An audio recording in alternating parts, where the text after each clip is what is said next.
جئنا إلى الدنيا كي ندعو إلى الله لننشر الخير في الكون الذي حارى ونرسل العطر من روض الهدى الزاهي ويشرق السلم أنوارا وأنوارا.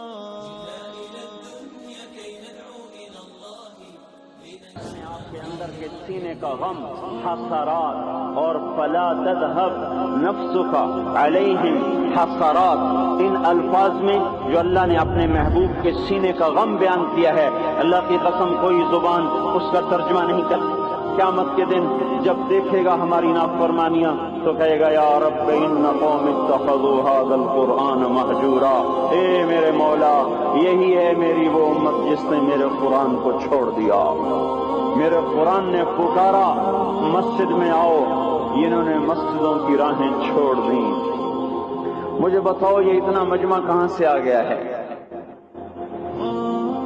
یہ اس میں سے 1/3 باہر سے آیا ہوگا، یہ 2/3 تو سارا گلستان کالونی کا ہے. ان کے قدم باقی 5 نمازوں میں کیوں نہیں اٹھتے؟ یہ کہاں چلے جاتے ہیں؟ کیا یہ اللہ کی دھرتی پہ 8 دن نہیں رہتے؟ کیا یہ صرف 8ویں دن اللہ کا رزق کھاتے ہیں؟ کیا یہ صرف 8ویں دن اللہ کا پانی پیتے ہیں؟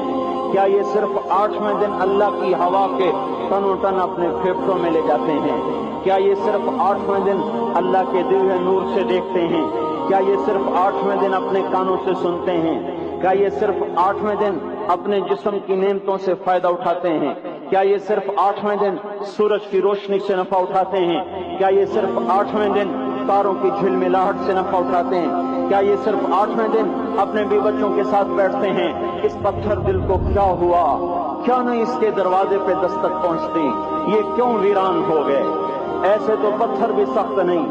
عطا اللہ شاہ بخاری کہا کرتے تھے اے ہندوستان والو، تمہیں اتنا قرآن سنایا کہ میں سرسر کو سناتا تو صبا بن جاتی، میں پتھروں کو سناتا تو موم ہو جاتے، میں دریاؤں کو سناتا تو طوفان تھم جاتے، اور میں موجوں کو سناتا تو ان کی طغیانی رک جاتی. پتہ نہیں تم کس مخلوق کس چیز سے بنے ہو، کس خمیر سے بنے ہو، تمہارے سینوں میں دل نہیں ہے، پتھر ہیں، اور پتھر سے بھی زیادہ کوئی سخت ہے. اشد قسوة من الحجارہ، پتھر بھی اللہ کی ہیبت سے لرزتا ہے اور کانپتا ہے. پر تم کون سے انسان ہو، کیسے سینوں میں دل لیے پھرتے ہو کہ 5 دفعہ اتنا بڑا بادشاہ تمہیں پکارے حی علی الصلاۃ حی علی الصلاۃ. ایک تھانے دار پکارے گلستان کالونی کا کہ تمہارا سامان ہے آ جاؤ، تو سر پہ پاؤں رکھ کے بھاگے. ڈی سی پکارے تو کام چھوڑ کے بھاگے. اور تمہارا زمین آسمان کا بادشاہ تمہیں دن میں 5 دفعہ پکارے اور کانوں پہ جوں نہ رہیں، اور 8ویں دن مسجد کو آ رہے ہوں. کیا 8ویں دن کھانا کھایا ہے؟ کیا آج ہی پانی پیا ہے؟ کیا آج ہی چائے پی ہے؟ یہ ایسی جفا اپنے آپ سے کرتے، شیطان سے کرتے، ملک و مال سے کرتے، اپنی دکانوں سے کرتے، یہ بے وفائی اللہ سے کیوں کی ہوئی ہے؟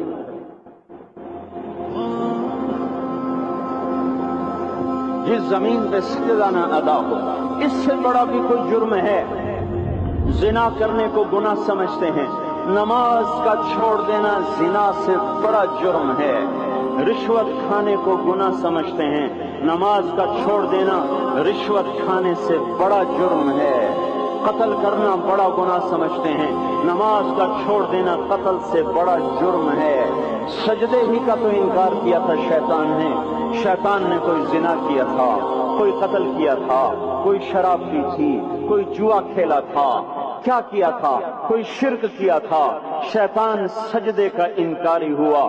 ایک سجدے کا انکار کر کے وہ ہمیشہ کے لیے مردود ہو گیا.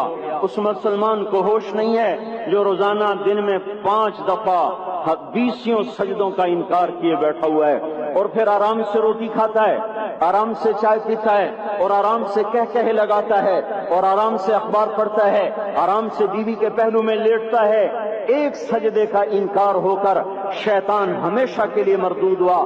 جس نے فجر کا انکار کیا سجدوں کا، پھر ظہر کے سجدوں کا مذاق اڑایا، پھر عصر کا مذاق اڑایا، پھر مغرب اور عشاء کا مذاق اڑایا. گھر میں نماز پڑھنا بھی چلو نہ پڑھنے سے تو بہتر ہے پر یہ بھی نماز کا مذاق کی ہے، اور 8ویں دن سر پہ ٹوپی رکھ کے آیا۔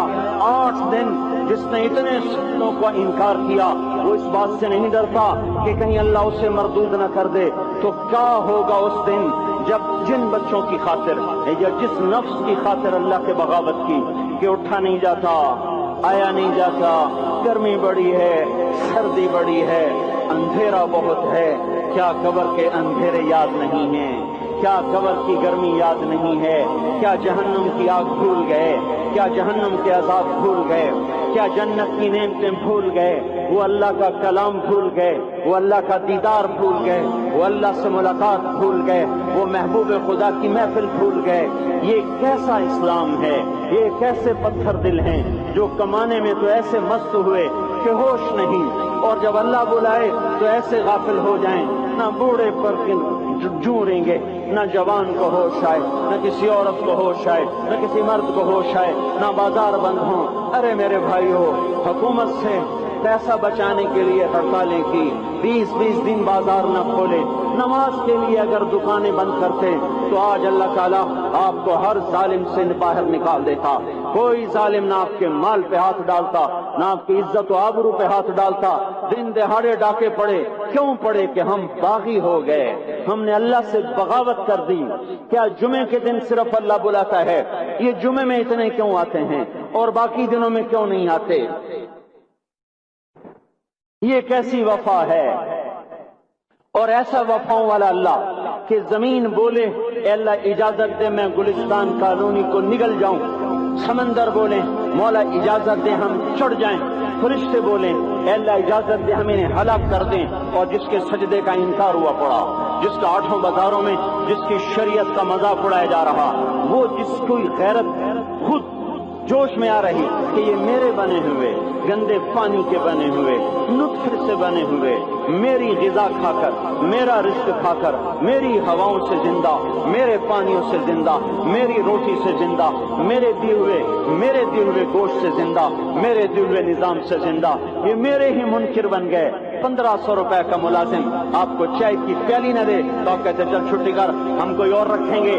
اور جس نے اتنا بڑا وجود بخشا، آنکھوں میں چراغ جلائے، کانوں میں فون لگائے، دماغ میں برق کی روئیں دوڑائیں، دل کو دھڑکایا، سارے بدن کی تو خون پہنچانے کا نظام چلایا، پھیپھڑوں کی فیکٹریاں چلائیں، رگوں میں خون پہنچایا، ہڈیوں کو غذا پہنچائی اور آنکھوں کو غذا پہنچائی، بالوں کو غذا پہنچائی، زبان کو بولنے کی طاقت دی، دانتوں کو کاٹنے کی طاقت دی، دو وہاں نالیاں لگائیں، سانس کی الگ کر دی اور معدے کی الگ کر دی، اور وہاں پردہ لگایا، جو غذا منہ میں جائے تو معدہ کھل جائے اور پھیپھڑے کی طرف جانے والی نالی رک جائے۔